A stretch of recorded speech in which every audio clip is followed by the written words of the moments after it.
Voicemail came in at 3:47 in the morning, and I almost didn't listen to it because I was 12 hours into a 16-hour shift, and my feet had stopped being feet and become 2 blocks of concrete attached to my ankles.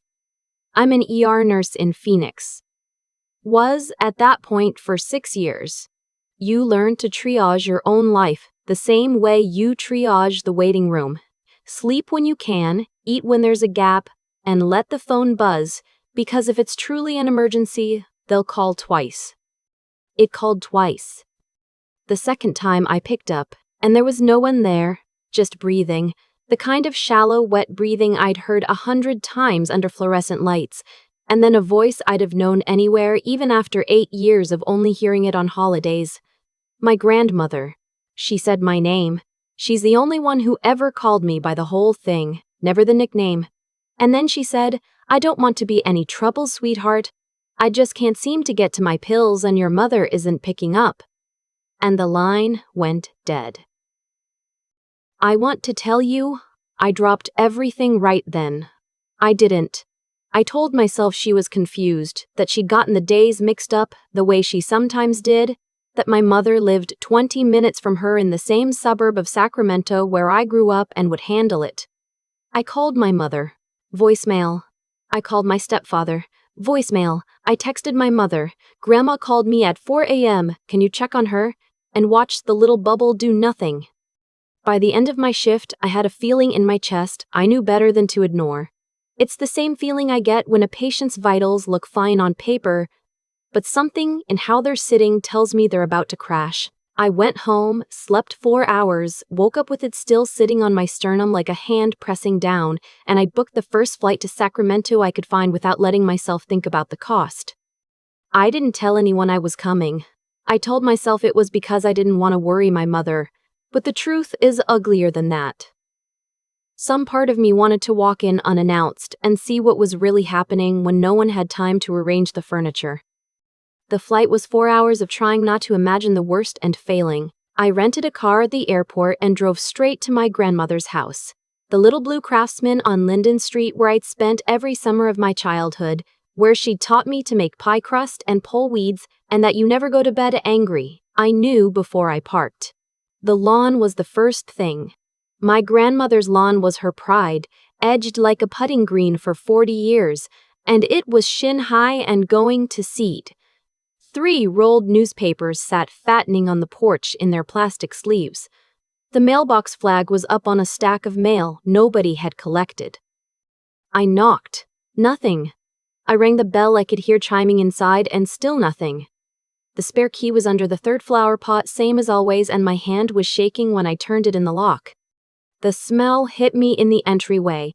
I won't describe it in detail because if you've ever worked a floor you know it, and if you haven't, you don't need it in your head. It's the smell of a body that has been sick and alone for too long. I called out for her and my voice cracked on the 2nd syllable. The grandfather clock in the hall was still ticking, which I remember thinking was obscene somehow, that this machine kept its appointment while everything else had failed. I found her in the back bedroom. She was on the floor between the bed and the nightstand, and for one full second that I will carry for the rest of my life. I thought she was gone. Then I saw her chest move. Barely. I was on my knees beside her before I'd made the decision to move, 2 fingers on her carotid, counting, and the count was bad. Thready and fast and weak. Her skin was hot and dry and tented when I pinched it. There was a glass of water just out of her reach on the floor where she must have knocked it trying to get to it. There were pill bottles on the nightstand and I grabbed the closest one and the date on the label told me she hadn't filled it in 3 weeks. Her heart medication, the one thing standing between her and exactly this. I called 911 and gave them the rundown in the flat, fast voice I use at work, the one that comes out when the part of me that's a granddaughter has to step back and let the part of me that's a nurse take over. 81-year-old female found down, severe dehydration, missed cardiac meds approximately 3 weeks, altered but responsive. I held her hand while I talked and her eyes came open partway, milky and confused, and then they found my face and something in them cleared. "You came," she whispered, "all the way from Arizona." "Of course I came," I said. "Don't talk. Help is coming. I didn't want to bother you. They said you were too busy with your patients to. Who said that? My voice came out harder than I meant it. Grandma, who told you that? But the paramedics were coming through the door then, and I had to let go of her hand so they could work, and I stood there in the bedroom I had napped in as a child, holding a bottle of medication that hadn't been filled in 3 weeks, doing math I didn't want to do. I rode in the ambulance. At the hospital, they wouldn't let me pass the doors of the trauma bay because here I wasn't a nurse, I was family. And family waits in the waiting room. I had never understood until that moment how much my patients' families must have hated that little room. The vinyl chairs, the vending machine humming, the television bolted to the wall playing a cooking show with the sound off. I grabbed her purse on the way out, an old instinct. You bring the patient's belongings. Inside with her phone, and I shouldn't have looked, but I did, and I'm not sorry. I scrolled to the messages with my mother and I read them standing up, and then I had to sit down. 3 weeks of my grandmother asking for help? Honey, I'm not feeling right, could you come by? I can't get the lid off my heart pills. My hands. Please, I've been dizzy. And my mother. We're slammed getting ready for the trip. Can't you call a neighbor? Mom, you're being dramatic. Take a Tylenol. And then, the one that made the room go small and bright at the edges? We land in Maui Thursday. I'll deal with all this when we're back. Stop texting me about it, you're stressing Greg out. Greg is my stepfather. The trip was a vacation. I opened my mother's Facebook because by then I needed to know how bad it was, and it was worse than I'd let myself imagine. There they were. My mother in a sun hat with a drink the color of a sunset. My stepfather on a catamaran giving a thumbs up. A photo of 2 plates of lobster captioned, "Treat yourselves, you've earned it." A post from 4 days earlier. Honestly, the best decision we ever made. Just dropping everything and going. Life's too short to spend it taking care of everyone else. 11 likes. A cousin had commented, "You deserve it," and my mother had replied with a string of palm tree emojis. While her mother was dying on a bedroom floor she couldn't get up off of, she was posting that life was too short to spend taking care of everyone else. I want to be honest about what happened in me in that waiting room. Because if I clean it up, it won't be true. It wasn't grief, not yet. It was something colder and clearer than grief. It was the feeling I imagine a switch makes when it's thrown. I had spent my whole life making excuses for my mother. She had a hard childhood, she was overwhelmed, she didn't mean it, she loved us in her way. Sitting in that vinyl chair, all of those excuses just quietly turned off, one after another, like lights in a building closing for the night. A doctor came out maybe an hour later, younger than me, kind eyes, the careful voice they teach you for this. My grandmother was stable. Severe dehydration, acute kidney injury from it, the early edge of pneumonia, and her heart was unhappy from 3 weeks without the medication that kept its rhythm honest. Had she been alone long? The doctor asked, and I heard the real question under it. The one we ask each other in charts and never out loud. Is this neglect? Her daughter lives 20 minutes away, I said. She's in Hawaii. The doctor didn't say anything. She didn't have to. We both knew what the chart was going to say. She told me another day, maybe 2. And we would have been having a different conversation, and then she walked me back to see her. My grandmother looked impossibly small in the bed, tubes in both arms, the monitor drawing its careful green line. But she was awake, and the fluids had brought her partway back to herself, and when she saw me, her whole face moved. "There's my girl," she said. "Don't you have work?" I took leave, I said, which wasn't even true yet. I hadn't called anyone, but I would, and it would cost me, and I didn't care. I sat and took her hand, and we just breathed together for a minute. Then I asked her the question I'd been holding since the bedroom floor. "Grandma, when did you last see Mom?" She had to think about it, and watching her have to think about it broke something in me. "Oh," she said finally. "A few weeks. She brought groceries. Said the visiting nurse would keep coming." Her thumb moved over the back of my hand the way it had when I was small and couldn't sleep. But the nurse stopped. I think there was a mix-up with the money. I didn't want to make a fuss. "There was a nurse?" Helen, she said. Lovely girl, she just stopped coming. 3 weeks now, maybe. I found the nurse's number in my grandmother's phone that night, after the hospital had moved her to a room and assured me she'd sleep. I sat in the rental car in the parking garage and called a stranger at 9 at night. Helen picked up on the second ring, and when I told her who I was, she went quiet, and then she started to apologize in a rush, and I realized she'd been carrying this. She told me she'd been my grandmother's home health aide for almost a year. 3 visits a week, medication management, the works. And then the payments stopped. She'd kept coming for 2 extra weeks on her own time because she was worried, calling my mother over and over, getting the payment is processing, the insurance is sorting it out, we're handling it. And then she couldn't afford to keep working for free, she had her own kids, and she'd left a dozen messages and finally stopped because no one would call her back. I should have called somebody, Helen kept saying. Adult Protective Services. I should have, I think about it every day. You did more than the people who were supposed to, I told her, and I meant it. I asked if she'd be willing to put what she'd just told me in writing. She said yes before I finished the sentence. I drove to my grandmother's house and let myself in and turned on every light, because I couldn't stand the dark in there. And I started going through the mail. I don't know exactly when I stopped being a worried granddaughter and started being something more like an investigator, but it happened at the kitchen table sometime around midnight. The mail was bills. Past due, final notice, shut-off warning, electric, water, the property tax, a collections letter for a medical bill. This made no sense to me because my grandmother was not poor. My grandfather had been a civil engineer for the state for 35 years, careful with money in the way of men who grew up with none, and when he died 6 years ago, he'd left her comfortable. There should have been more than enough. In the second bedroom my grandfather had used as an office, I found the bank statements. My mother's name was on the account as a cosigner, added, I'd later learn, 2 years ago, when my grandmother's hands got bad and she needed help writing checks. And the withdrawals. Page after page.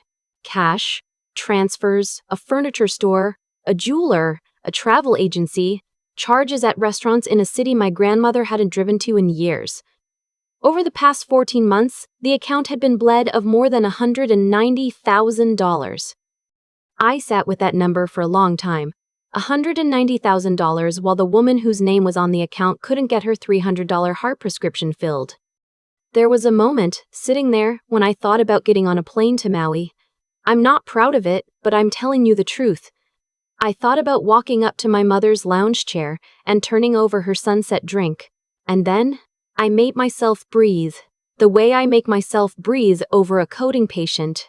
And I thought about what my grandfather would have done. My grandfather did not raise his voice in his entire life. My grandfather solved things with paper and patience. And that was when I remembered the safe. I was maybe 16 the summer he showed it to me. He'd taken me into the office and moved aside the framed map of the river delta he'd surveyed as a young man, and behind it was a small steel door set into the wall. Your mother doesn't know about this, he'd said, which had thrilled me at the time and which I understood very differently now. If anything ever happens and your grandmother needs looking after and I'm not here, you come straight to this. The combination is the day you were born. Promise me you'll remember? I'd promised, the way you promise things at 16, and then I'd forgotten for 15 years.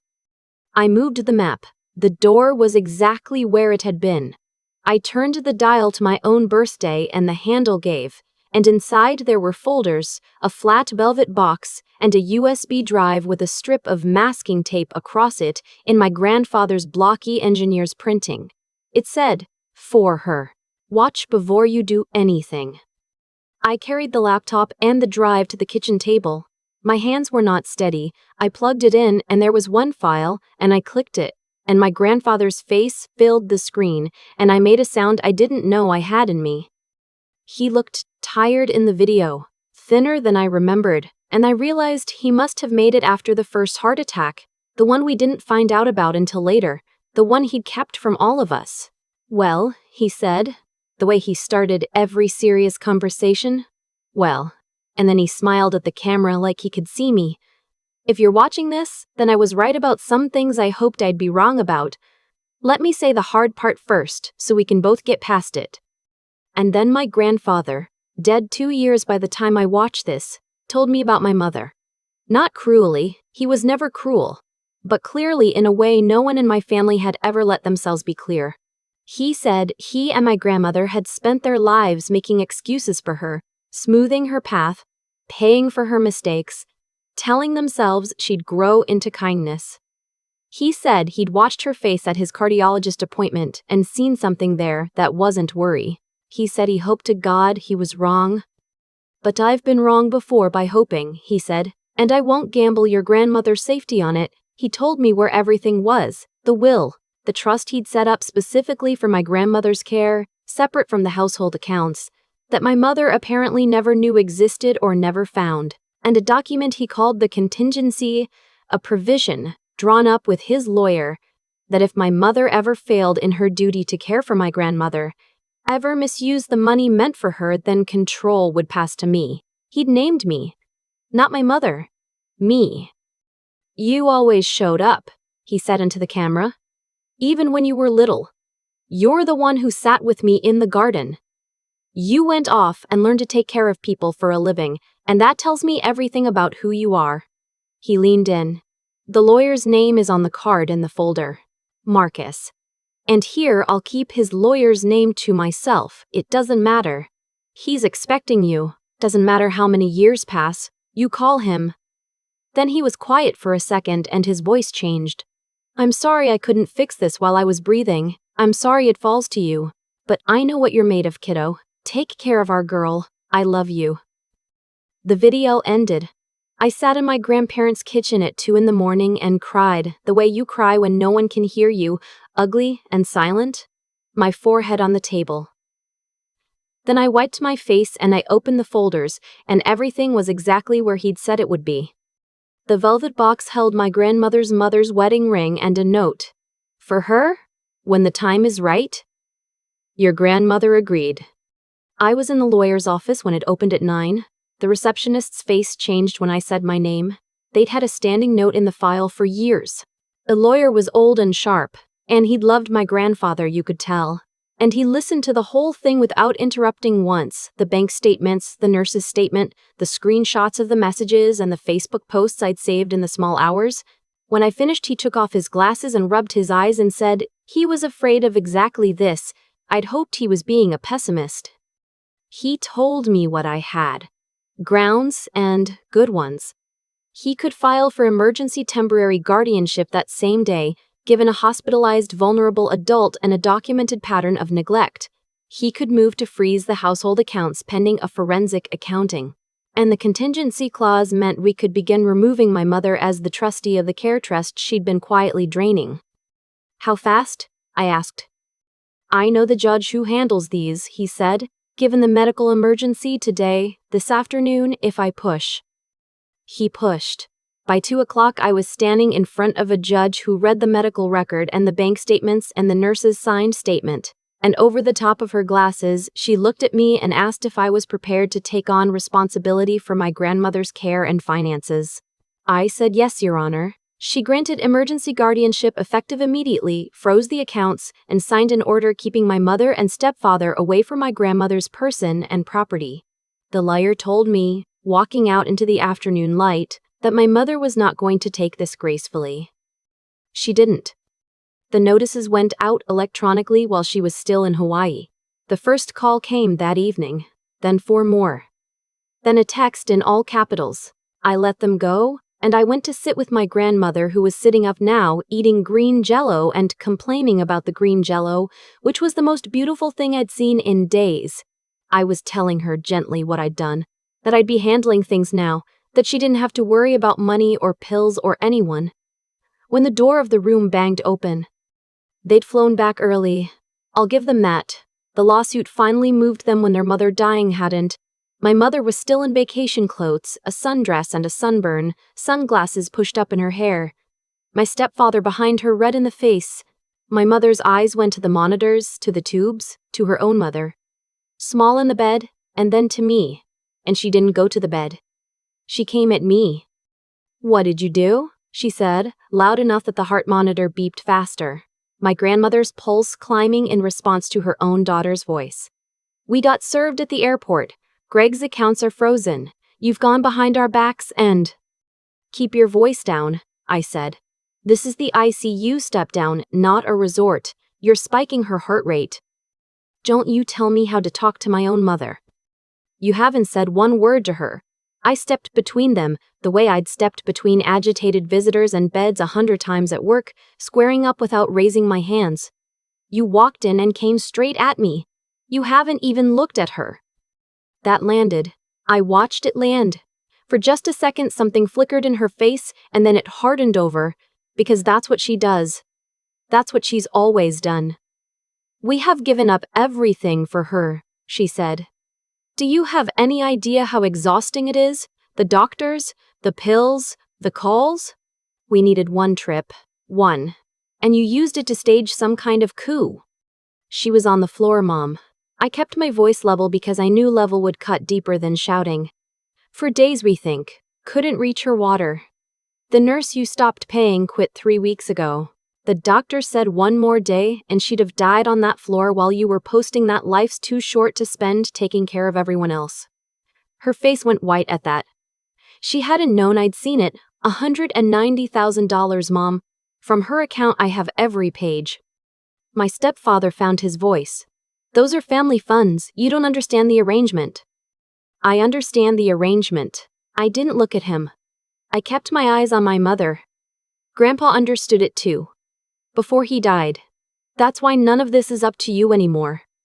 I saw it hit her, the mention of him. "Your grandfather," she started, and her voice had venom in it now, "always turned you against."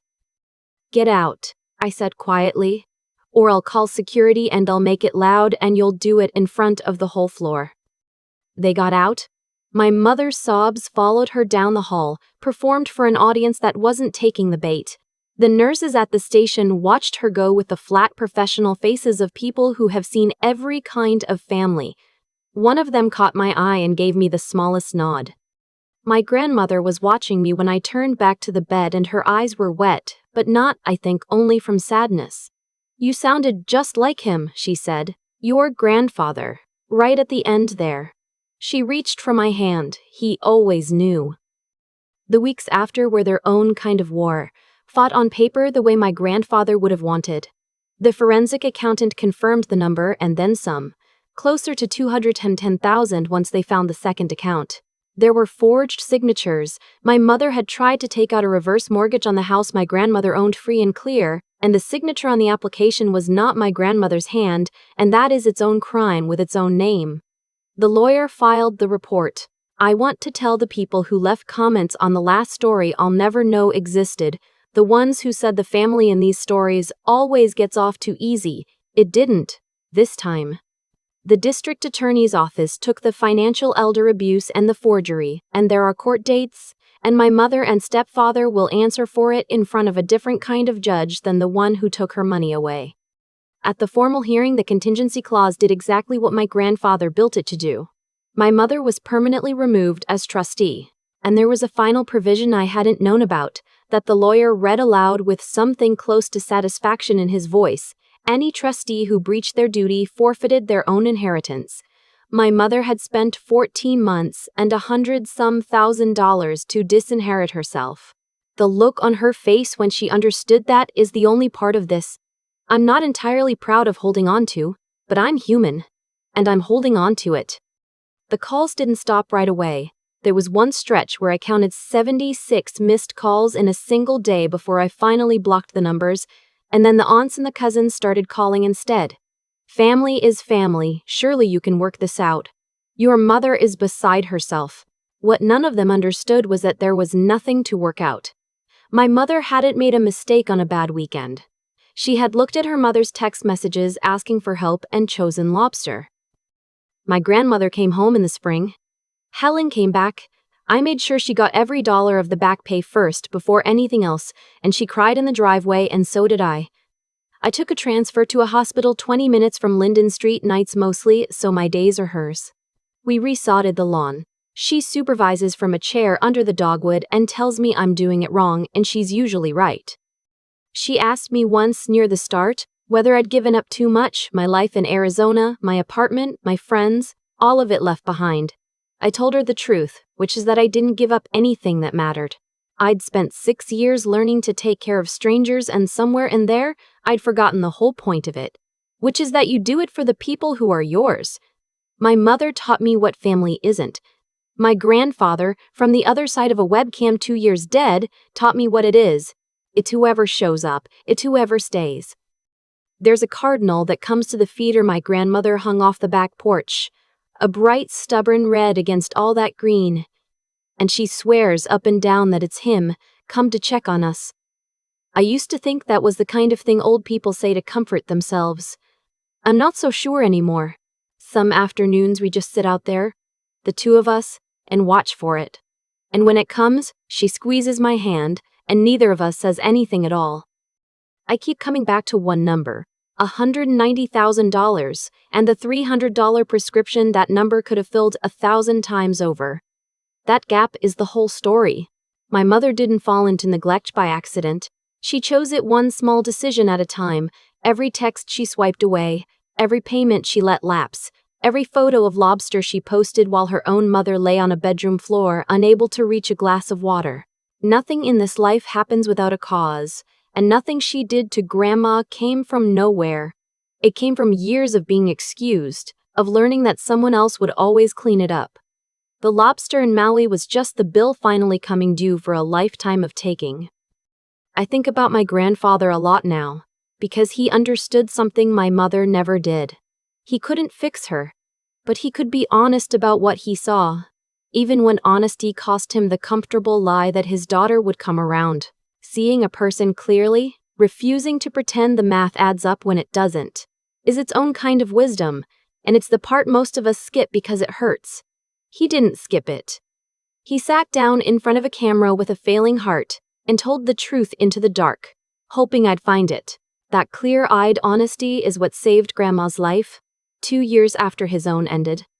But seeing clearly isn't enough on its own. I could have seen everything and still driven to the airport in Maui to scream. What stopped me was the harder thing, doing what's right instead of what feels good. Right looked like paper, bank statements at midnight, a nurse's signed statement, a lawyer at 9 a.m. Right was slower and quieter, and it required me to swallow the rage and let the documents do the talking, the way Grandpa would have. That choice is the difference between revenge and justice, and the only honest path runs through the second one. And none of it would have mattered without the part nobody sees. The 4-hour flight I couldn't afford, the leave I hadn't even asked for yet. The night since 20 minutes from Linden Street, resodding a lawn while Grandma tells me I'm doing it wrong. Loving someone all the way to the end is not a feeling. It is showing up when you're exhausted, and showing up again the next day. And the day after that, long after the cameras and the courtrooms are gone. So if you're watching this and there's a hard thing in your family you keep hoping will fix itself, look at it honestly, even if it breaks your heart. Then do the right thing, not the loud thing. And then keep showing up, because that last part is where everyone quits. Helen didn't quit on Grandma until she physically couldn't afford to stay. Grandpa didn't quit even from the other side of a webcam. I wasn't going to be the one who finally did.